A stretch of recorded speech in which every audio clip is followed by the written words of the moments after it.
le Magnificat dans la Bible. Je vous propose ce soir, pour ce nouveau temps de théolycée, d'approfondir notre connaissance entre le Nouveau Testament et l'Ancien Testament. Vous savez que Jésus dit « Je ne suis pas venu pour abolir, mais pour accomplir ».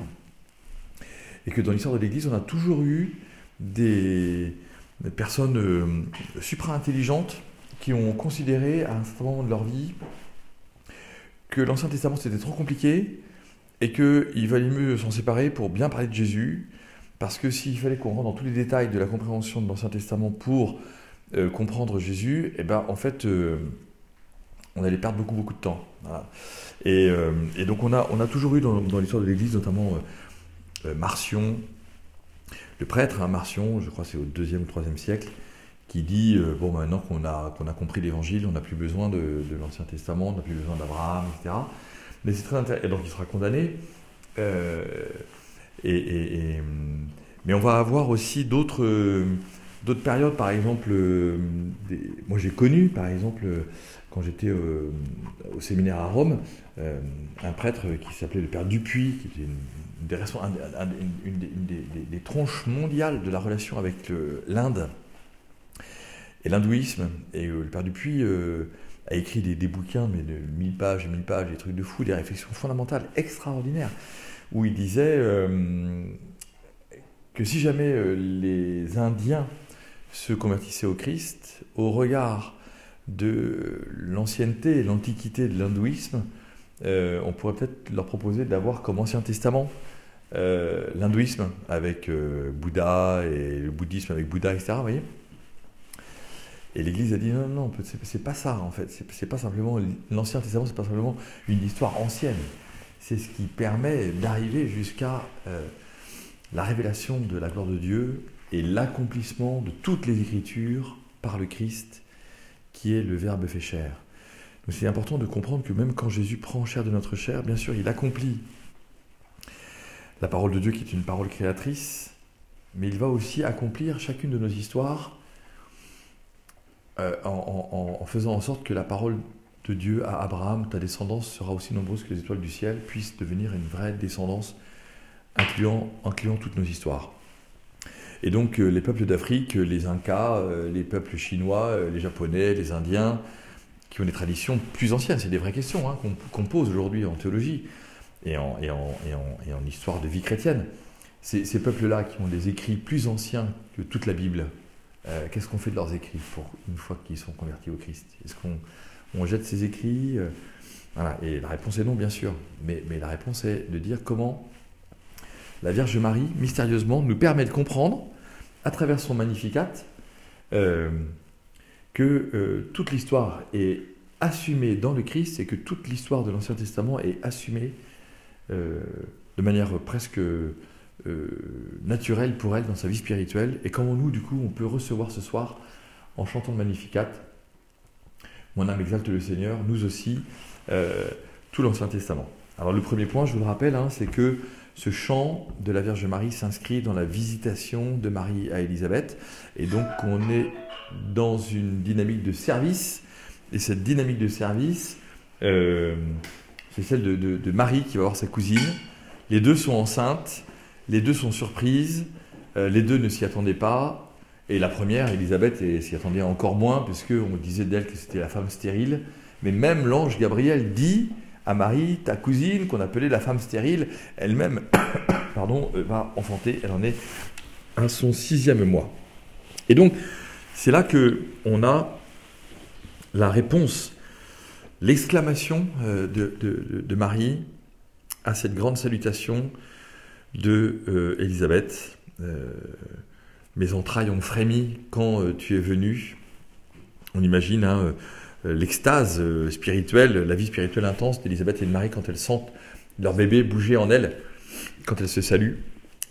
Jean-Baptiste et Jésus qui se découvrent, et le mystère caché de la vie donné par Dieu en abondance à une vierge et une femme stérile, provoque une fécondité nouvelle. Et ça, c'est pour nous absolument essentiel. C'est que c'est toujours dans les lieux de stérilité que Dieu nous parle. C'est dans les lieux où on pense qu'il n'y a plus rien qui pourra se passer, que c'est mort, que c'est foutu, etc. C'est là que Dieu nous parle, parce que c'est là où nous sommes disponibles à pouvoir recevoir une parole nouvelle et pas simplement une organisation d'une situation dans laquelle on voudrait pouvoir s'en sortir le mieux possible. Alors bien sûr, le cantique de la Vierge Marie, ce cantique du Magnificat, eh bien, donc il commence avec ces 2 versets. « Mon âme exalte le Seigneur, exulte mon esprit en Dieu mon Sauveur ». Donc on est au chapitre 1 de Saint Luc. Et la première grande référence que je voudrais vous présenter, c'est celle du cantique d'Anne, la mère de Samuel, qu'on trouve dans le premier livre de Samuel, 1 Samuel 2, les versets 1 à 10. Et si vous connaissez déjà assez bien le Magnificat, 1 Samuel 2, 1 à 10, vous pouvez reconnaître des références incroyables de la part de la Vierge Marie à ce cantique d'Anne. Voilà ce que dit Anne. Anne fit cette prière. Mon cœur exulte à cause du Seigneur, mon front s'est relevé grâce à mon Dieu. Face à mes ennemis s'ouvre ma bouche. Oui, je me réjouis de ton salut. Il n'est pas de saint pareil au Seigneur, pas d'autre Dieu que toi, pas de rocher pareil à notre Dieu. Assez de paroles hautaines, pas d'insolence à la bouche. Le Seigneur est le Dieu qui sait, qui pèse nos actes. L'arc des forts est brisé, mais le faible se revêt de vigueur. Les plus comblés s'embauchent pour du pain, et les affamés se reposent. Quand la stérile enfante 7 fois, la femme aux fils nombreux dépérit. Le Seigneur fait mourir et vivre, il fait descendre à l'abîme et en ramène. Le Seigneur rend pauvre et riche, il abaisse et il élève. De la poussière, il relève le faible, il retire le malheureux de la cendre, pour qu'il siège parmi les princes et reçoive un trône de gloire. Au Seigneur, les colonnes de la terre, sur elles il a posé le monde, il veille sur les pas de ses fidèles et les méchants périront dans les ténèbres. La force ne rend pas l'homme vainqueur. Les adversaires du Seigneur seront brisés, le Très-Haut tonnera dans les cieux, le Seigneur jugera la terre entière, il donnera la puissance à son roi, il relèvera le front de son Messie. Voilà, fin de ce grand cantique d'Anne. Vous notez bien les références parce que vous verrez que c'est des points après sur lesquels on peut s'appuyer pour notre vie spirituelle. 1 Samuel 2, versets 1 à 10. Alors, vous voyez que on voit immédiatement « Mon âme exulte à cause du Seigneur ». C'est exactement la même phrase. « Mon âme exalte le Seigneur ». Exulte mon esprit en Dieu mon Sauveur, dit la Vierge Marie. Mon front s'est relevé grâce à mon Dieu. Le front de la Vierge Marie qui aurait pu être courbé, qui aurait pu être lapidé, puisque telle était la loi juive qui permettait qu'une femme enceinte soit lapidée par son mari ou son fiancé dès lors qu'il voulait la répudier. Le front se relève. La dignité de la Vierge Marie est intacte, grâce à ce oui de Joseph aussi. Et donc Dieu permet que le oui de Joseph relève le front de la Vierge Marie. Et donc nous, quand on est dans une attitude de service et de prière, en fait notre front se relève, non pas pour être orgueilleux, mais pour dire je peux être face à mon Dieu. Je ne suis pas parfait, je suis un pécheur, etc. Mais au moins j'ai le front relevé. Et qu'est-ce qui se passe? Eh bien, j'ai une grande joie dans mon esprit. Exulte mon esprit en Dieu mon Sauveur. Et puis on a Anne qui dit oui, je me réjouis de ton salut. Voilà. Donc, est-ce que la prière me met dans la joie?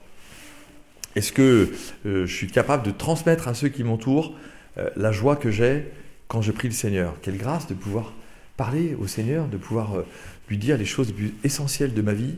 Qu'est-ce qui se passe? Ben oui, mon front se relève, c'est-à-dire mon esprit, mon intelligence s'ouvre et je suis marqué par une joie que personne d'autre ne pourra me donner, qui est celle de la connaissance de Dieu, parce que Dieu s'est révélé à moi. Ce n'est pas parce que je connais toute la Bible par cœur que tout va bien, c'est pas parce que, voilà, non, c'est Dieu qui se révèle à moi et je reconnais que Dieu se révèle à moi. Voilà. Mon âme exalte le Seigneur. Est-ce que je suis capable d'exalter le Seigneur? Vous vous souvenez, je vous avais dit la semaine dernière que cette exultation est une exaltation du soir. C'est-à-dire que le soir, quand je prie ce chant, je me souviens de la journée qui s'est passée et je suis capable de dire merci Seigneur de ce que je viens de vivre. Tous les soirs, je chante le Magnificat, je chante le Seigneur et je reconnais qu'il vient dans ma vie. Et puis après, on continue un petit peu dans chacun de ces versets. Je vais vous proposer donc une référence pour chacun des versets du Magnificat. Il s'est penché sur son humble servante, ça c'est la Vierge Marie qui dit cela. Et puis on a un lien direct avec Genèse 21, le chapitre 6, qui est la rencontre de Sarah, ou plutôt le rire de Sarah. Sarah dit, Genèse 21, chapitre 6, « Dieu m'a donné l'occasion de rire, quiconque l'apprendra et rira à mon sujet. » Et c'est le chemin de la maturité. Le rire de Sarah, c'est un rire un peu nerveux. C'est-à-dire qu'objectivement, elle est derrière le rideau, là, quand les 3 visiteurs viennent voir Abraham, et ils lui disent « Nous reviendrons dans 1 an et ta femme aura un bébé. » Bah oui, sauf que Sarah, elle sait bien qu'elle est vieille et elle a plus ses règles, hein, peut-être qu'elle les a jamais eues, et donc elle est stérile. Et donc elle rit, voilà. Et elle va comprendre que derrière ce rire, qui est un rire un peu nerveux, en fait, Dieu peut faire des choses impossibles. Voilà. Et elle va passer du rire à l'émerveillement. Et la Vierge Marie, c'est ça. La Vierge Marie, quand elle dit il s'est penché sur son humble servante, il n'y a pas d'orgueil en Marie quand elle dit oui, ben moi au moins je suis humble, hein, regardez-moi bien. Pardon, mais non, c'est cette humilité qui dit voilà, Seigneur, je ne me moque pas de ton œuvre. Je ne me moque pas de ton œuvre. Je reconnais ce que tu fais en moi, c'est magnifique. Et donc Sarah va apprendre à rire. Et on va apprendre à rire du rire de Sarah en disant oh là là, je ne me moque pas. Je ne me moque pas de ceux à qui Dieu fait des cadeaux aussi importants. Parce qu'effectivement, parfois, on peut rire un peu grassement, vous voyez, on peut se dire ouais, d'accord, ok, Dieu, c'est bon, t'es gentil, mais quand même à ce point-là, t'exagères un peu, quoi. Voilà, et ben non, en fait, tout le monde va rentrer dans une joie. C'est ça que le vrai rire de Sarah, c'est un rire d'émerveillement qui va lui permettre d'accueillir le fils de la promesse, hein, donc Isaac. Et vous savez que Isaac, ça veut dire il rit. Voilà. Et donc le fils du rire, c'est le rire. Voilà. Et la joie engendre la joie, le rire engendre le rire. Et donc Isaac, c'est le fils du rire. Il s'est penché sur son humble servante. Oui, effectivement, voilà. Et ben l'humble servante va enfanter l'humble fils de Dieu. Sarah enfante le rire, Marie enfante l'humilité. Voilà, regardez l'humilité de Dieu. Regardez. Qui est ce Dieu dans lequel nous croyons? Qui est ce Dieu qui vient pour nous sauver? Il n'est pas puissant, il n'est pas plein de suffisance comme nous, c'est pas un colosse, etc. Non. L'humble servante engendre l'humble fils de Dieu. L'humble servante se met au service de l'humilité de Dieu qui nous dit, si tu veux accueillir Dieu dans ta vie, accueille l'humble, accueille le petit. Alors du coup, Marie continue. Désormais, tous les âges me diront bienheureuse. Et là, on a cette autre référence, Genèse 30, le verset 13. Genèse 30, verset 13. On a Léa qui dit « Quel bonheur pour moi, les filles me proclament bienheureuse. » Voilà, exactement la même phrase. Tous les âges me diront bienheureuse. Et ça, ici, c'est les filles me proclament bienheureuse. Et là, on a 2 filles qui sont entre elles, Élisabeth et Marie. Et Élisabeth représente l'humanité entière qui dit à Marie « Tu es bénie entre toutes les femmes. » Eh oui, Élisabeth, la stérile, fait le plus beau commentaire qu'on ait pu faire à Marie. Tu es bénie entre toutes les femmes, même les stériles, même celles qui n'ont pas d'enfants. C'est ça qui est extraordinaire.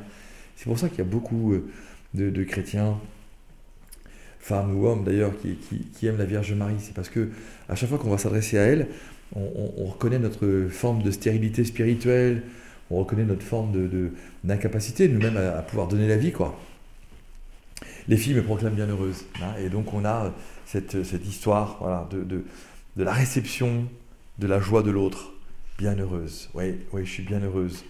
Tous les âges me diront bienheureuse. Bienheureuse Vierge Marie. Nous te supplions, écoute notre prière. Bienheureuse Vierge Marie, écoute-nous, exauce-nous. Et là on continue. Le puissant fit pour moi des merveilles. Et là c'est le lien direct avec le psaume 34, le verset 9. Voici ce que dit le psaume. Pour moi, le Seigneur sera ma joie et son salut, mon allégresse. Vous voyez, c'est exactement la phrase. C'est incroyable. La Vierge Marie, elle est complètement imprégnée de l'Ancien Testament, et notamment des psaumes. Le puissant fit pour moi des merveilles. 34, 9. Psaume 34, verset 9. Pour moi, le Seigneur sera ma joie et son salut, mon allégresse. Vous voyez que sur les 5 premiers versets, on a une espèce de déploiement de la joie. C'est quoi la joie de la Vierge Marie? C'est pas de l'excitation, c'est pas du rire, non, c'est la reconnaissance de l'humilité, de l'état bienheureux, de la transmission d'âge en âge. Voilà, le Seigneur fait pour moi des merveilles. Et pourtant, objectivement, la merveille d'avoir un enfant quand on n'est pas marié, waouh, il y a des jours où c'est un peu compliqué quand même. Hein. Et on en connaît des femmes qui ont eu des enfants sans être mariées. Et ben, il faut du temps pour ces femmes-là de pouvoir dire à leur enfant, t'es la merveille devant mes yeux. Parce que l'enfant a besoin d'entendre cela.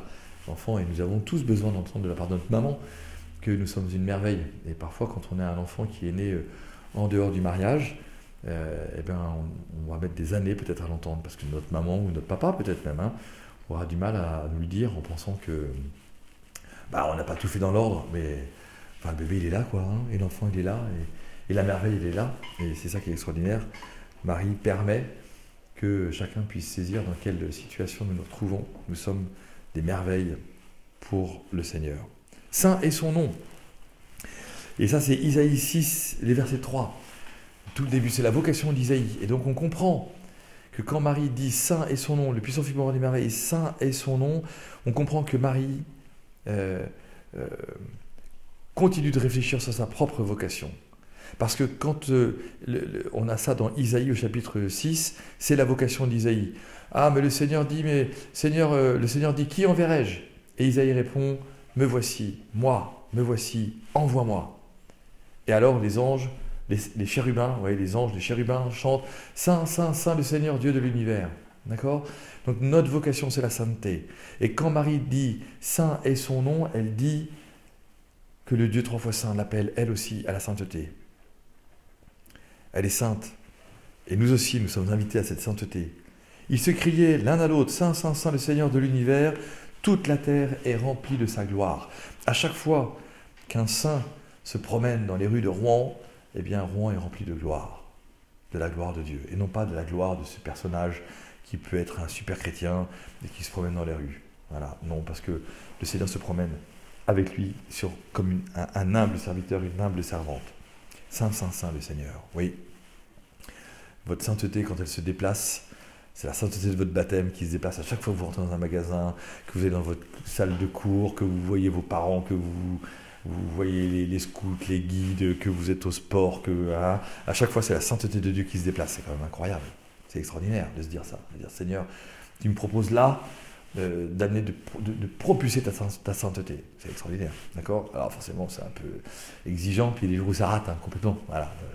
Moi quand je suis dans ma bagnole et que j'insulte les gens, et la voiture se déplace, mais pas la sainteté de Dieu, quoi. Hein. Donc bon, heureusement les jeunes ont pété le klaxon avec la Coupe du Monde, donc forcément ça va un peu moins crier, mais voilà, Saint est son nom. Saint est son nom. Oui, le Seigneur m'invite à déployer sa sainteté. Alors du coup, la Vierge Marie continue. Son amour s'étend d'âge en âge sur ceux qui le craignent. Ça, c'est le psaume 145, verset 13. Son amour s'étend d'âge en âge sur ceux qui le craignent. C'est le lien direct avec le psaume 145, le verset 13. Que dit le psaume? Ton règne, un règne éternel, ton empire pour les âges des âges. Le Seigneur est vrai en tout ce qu'il dit, fidèle en tout ce qu'il fait. Ah oui, voilà.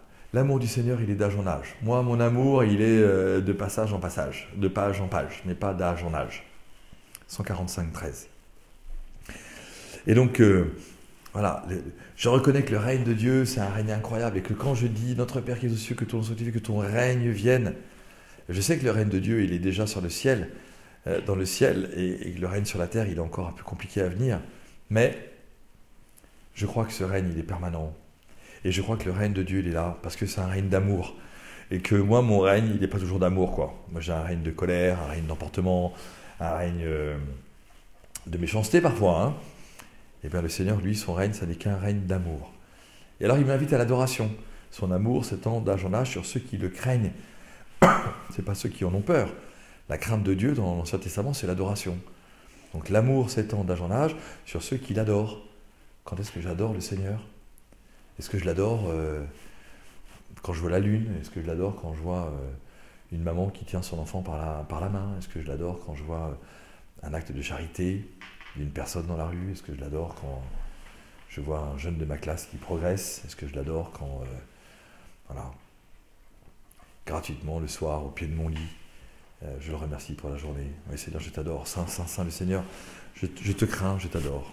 Alors effectivement, déployant la force de son bras, Marie continue, elle comprend que c'est le combat de Dieu, quoi, hein, parce que mon combat à moi, il est déjà perdu.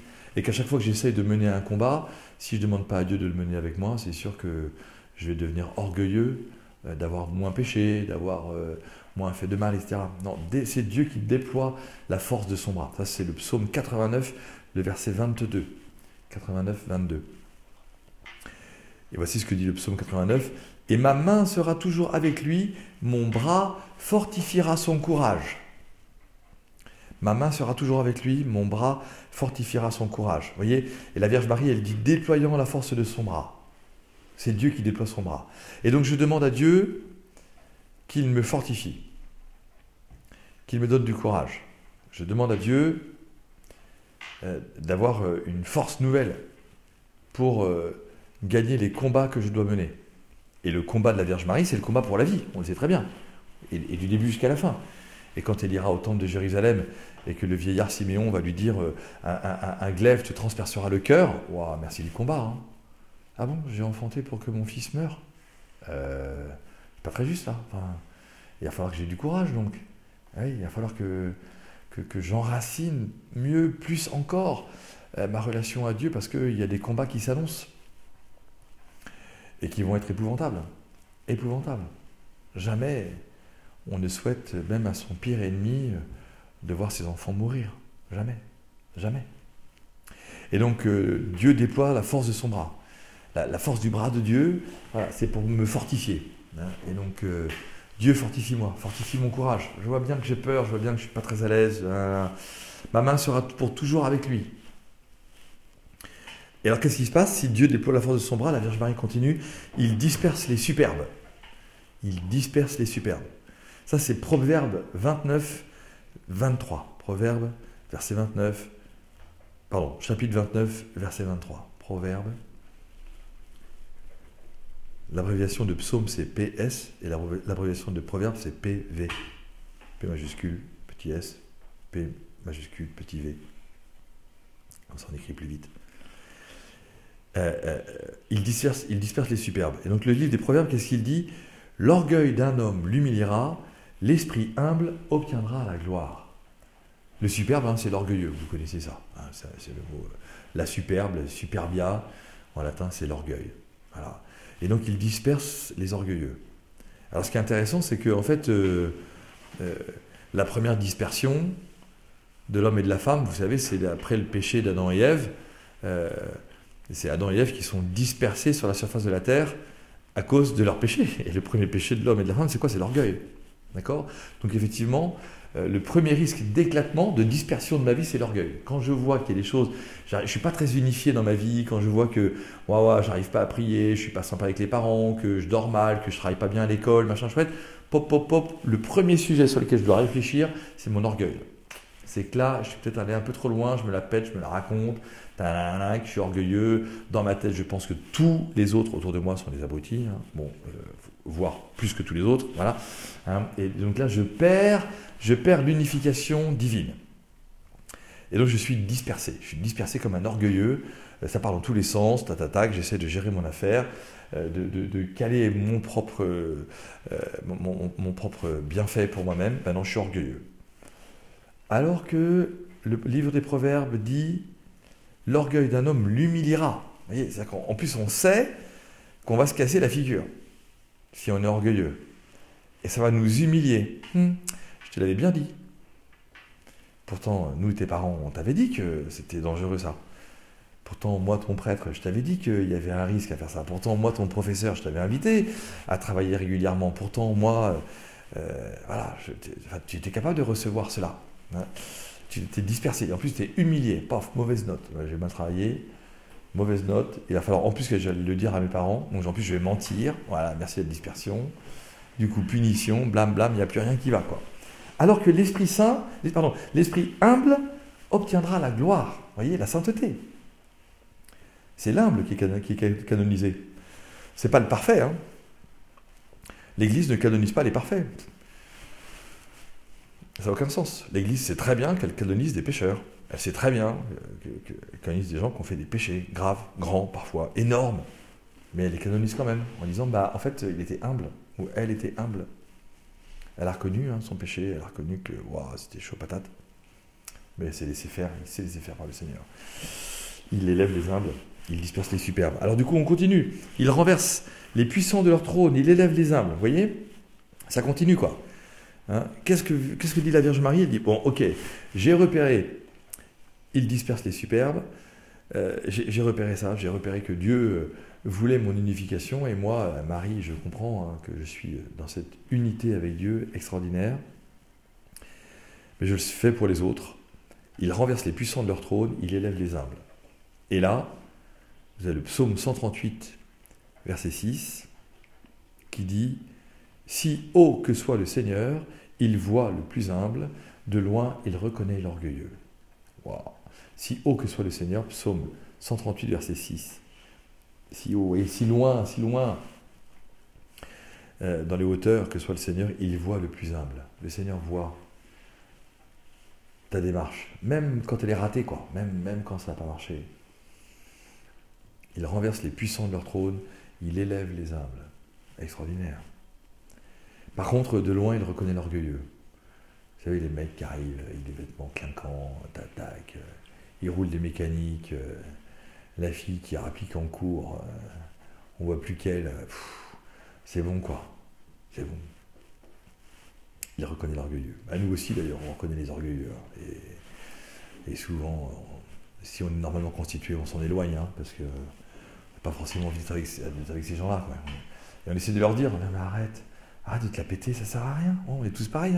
Puis un jour, on va mourir, surtout. Et dans ton cercueil, ton orgueil, tu l'auras plus. Tu seras mort comme tout le monde. Voilà. Alors, psaume 138, et puis la Vierge continue. Il comble de bien les affamés. Et là, c'est extraordinaire. Voilà ce que dit le psaume 137, verset 36. Là, il établit les affamés pour y fonder une ville où s'établir. Vous voyez, la Vierge Marie dit, il comble de bien les affamés. Oui. Et ça reprend le psaume. Là, il établit les affamés pour y fonder une ville où s'établir. Voilà, ceux qui ont faim, ils viennent dans les villes pour qu'on puisse partager. Les clochards, ils sont dans les villes, pas dans les villages. Les clochards, ils sont assis par terre, ils sont affamés, ils sont dans nos villes, ils sont à côté de nous. Et donc, ils nous rappellent sans cesse qu'on peut très vite tomber. Et on a cette association à Rouen, Schmar notamment, où on rencontre plein de gens qui ont eu des sociétés, des entreprises, des familles, des femmes, des enfants. Puis un jour, ils se sont cassés la gueule. Ils sont dans la ville et ils sont affamés. Affamés de relations, affamés de nourriture, affamés de bonheur. Voilà. Et les affamés, ils sont là. Et donc, je pense vraiment que si les paroisses ont commencé dans les villes, c'est encore dans les villes maintenant, avec la réduction du nombre de prêtres et du nombre de chrétiens, qu'il faut faire des grandes paroisses en ville et pas des paroisses en campagne. Et que quand on a la chance d'avoir une maison de campagne, il faut avoir le courage de faire des kilomètres pour aller à la messe le dimanche, en ville. Et on s'organise. Et que la vie, moi je suis pas sûr que la vie chrétienne en campagne serve à quelque chose. Je suis pas sûr. Voilà, j'ai réfléchi. Mes copains prêtres de campagne, ils sont pas forcément très contents, mais enfin, voilà. Ou alors il faut qu'on change la manière de faire, mais voilà, je pense que Dieu a fondé l'Église dans la ville. Et quand on voit le livre de l'Apocalypse qui nous dit que l'agneau, dernier chapitre de la Bible, l'agneau trônera sur un trône au milieu de la ville, et de là jailliront tous les fleuves d'eau vive. Voilà. Et d'ailleurs, je vois que les monastères, ils se sont créés en campagne, parce que les gens, dans les monastères, ils fuyaient les villes. Ils fuyaient le bruit, ils fuyaient l'opulence et compagnie. Et que du coup, les chrétiens, ils sont dans la ville, et c'est en étant dans la ville que les chrétiens changent la société, et pas en étant dans la campagne. Bon, voilà. C'est un de mes points de vue, c'est peut-être parce que j'ai toujours été prêtre depuis 25 ans en ville, mais je pense qu'avec 85% de la population mondiale qui habite en ville, il y a peut-être un appel de Dieu à faire quelque chose pour la ville, et pas simplement à se dire on va faire un quadrillage du territoire en étant à Gournay-en-Bray, je sais pas quoi, Blainville, Crevon, Aumale, Hein, je sais pas quoi, on a des villes, allons dans les villes, et puis on fera des kilomètres. On fera des kilomètres pour aller chez le médecin, on fait des kilomètres pour aller voir le Seigneur. Puis voilà. Bon, bref. Pas en discuter, c'est un thème que j'aime bien. Et là, le Seigneur comble de bien les affamés, renvoie les riches les mains vides. Psaume 30, verset 8. La Vierge Marie dit, il renvoie les riches les mains vides. Et là, regarde le psaume 30, verset 8. Ton amour me fait danser de joie, tu vois ma misère et tu sais ma détresse. Extraordinaire. Vous voyez, la Vierge Marie dit, ok, il renvoie les riches les mains vides. Bah ouais, parce que c'est le Seigneur qui comble. Ton amour me fait danser de joie, tu vois ma misère et tu sais ma détresse. J'ai pas peur de te montrer ma misère et ma détresse, Seigneur. Psaume 30, verset 8. Et donc je comprends alors, effectivement, que voilà, quand je suis entouré de riches et de gens avec des dons, des talents incroyables, machin chouette, il faut toujours que ce soit à moi de leur dire, n'oublie pas que tout ce que tu as, tu l'as reçu. Tout ce que tu as, tu l'as reçu. Alors rends grâce à Dieu. Parce que de toute façon, un jour tu partiras. Voilà. Nu, je suis né, nu, je mourrai, dit Job dans l'Ancien Testament. Alors la Vierge Marie finit son cantique, elle dit « Il relève Israël, son serviteur, il se souvient de son amour ». C'est le psaume 110, verset 9.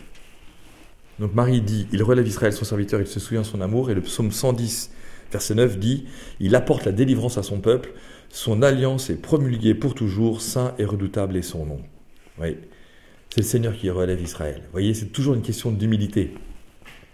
C'est le Seigneur qui relève. Relever, vous savez, c'est le verbe de la résurrection. Hein. Quand on est debout à nouveau, c'est qu'on ressuscite. Voilà, il relève. Et donc, est-ce que moi j'ai relevé quelqu'un aujourd'hui? Voilà. Ou est-ce que j'ai fait que enfoncer quelqu'un? Il y en a un là dans la classe, là, je ne pouvais pas le blairer aujourd'hui, de 8h à 18h, blam, je l'ai explosé, quoi. Voilà, je l'ai enfoncé. Alors publiquement, ou bien dans mon cœur, ou bien à la cour, dans la cour, t'as vu l'autre, j'efface, j'enfonce. Voilà, alors que la Vierge Marie dit, il relève Israël, ressuscite, il rend à la vie. La femme stérile, Élisabeth, la femme stérile, elle est rendue à la vie. Incroyable, elle est relevée. Le front se relève. Vous voyez, tout s'explique. Il se souvient de son amour. Et donc ça veut dire effectivement qu'on comprend que c'est Dieu qui apporte la délivrance à son peuple. L'alliance de Dieu est promulguée pour toujours, saint et redoutable est son nom. De la promesse, finit la Vierge Marie, de la promesse faite à nos pères en faveur d'Abraham et de sa race à jamais. Et là, on a deux grandes citations. Judith, au chapitre 15, verset 9. Lorsqu'ils entrèrent chez Judith, tous la bénirent d'une seule voix et lui dirent « Tu es la gloire de Jérusalem, tu es l'orgueil d'Israël, tu es la fierté de notre race. » Vous voyez, de la promesse faite à nos pères en faveur d'Abraham et de sa race à jamais. Voilà. Donc là, les gens, ils sont dans une exultation complète, hein, parce que Judith, elle a quand même délivré le peuple d'Holoferne. Bon, elle lui a planté un bon couteau dans la tempe, hein, c'était pas mal. Et donc, un piquet, pas un couteau, mais un piquet dans la tempe. Il était pris dans un sommeil bizarre. Et donc, voilà, tu es la gloire de Jérusalem, Judith. Hein, et ça, c'est aussi pour nous l'occasion, comme chrétiens, de toujours se rappeler que le salut vient par les femmes. Parce que c'est les femmes qui enfantent, c'est les femmes qui donnent la vie. Et que quand on n'est pas capable de reconnaître à la femme son pouvoir de fécondité, c'est un peu terrible aujourd'hui quand on voit l'idéologie féministe qui dit que la femme n'est pas que celle qui donne la vie. Bah, c'est terrible parce que on comprend ce qu'elles veulent dire, mais en fait c'est tellement mal dit que finalement ça peut se retourner comme une insulte pour les femmes. Et si les femmes donnent la vie, ben oui, elles portent la vie, ben oui, elles donnent la vie en abondance. Pas que par un enfantement et une maternité, on est bien d'accord. Enfin, de là à vouloir du coup refuser tout principe de fécondité, c'est juste épouvantable. Ça n'a pas d'avenir, ça n'a pas de perspective de transmission de la vie. Voilà. Et donc là, à Judith, on dit « Tu es la gloire de Jérusalem, tu es l'orgueil d'Israël, tu es la fierté de notre race ». Et puis vous avez aussi Michée, au chapitre 7, le verset 20, qui reprend exactement la phrase, ou plutôt que Marie copie. « Ainsi tu accordes à Jacob ta fidélité, à Abraham ta faveur, comme tu l'as juré à nos pères depuis les jours d'autrefois. » Et Marie dit de la promesse faite à nos pères en faveur d'Abraham et de sa race à jamais. Ça c'est Michée, chapitre 7, verset 20. Donc vous voyez, tout ce que la Vierge Marie chante, elle chante comme fille de Sion, comme fille d'Israël, elle chante comme cette femme qui appartient à l'œuvre de Dieu et elle nous invite nous aussi à reconnaître cette humilité qui fait que c'est Dieu qui réalise tout en nous et à qui nous pouvons lui dire qu'il me soit fait selon ta parole. Merci de votre attention.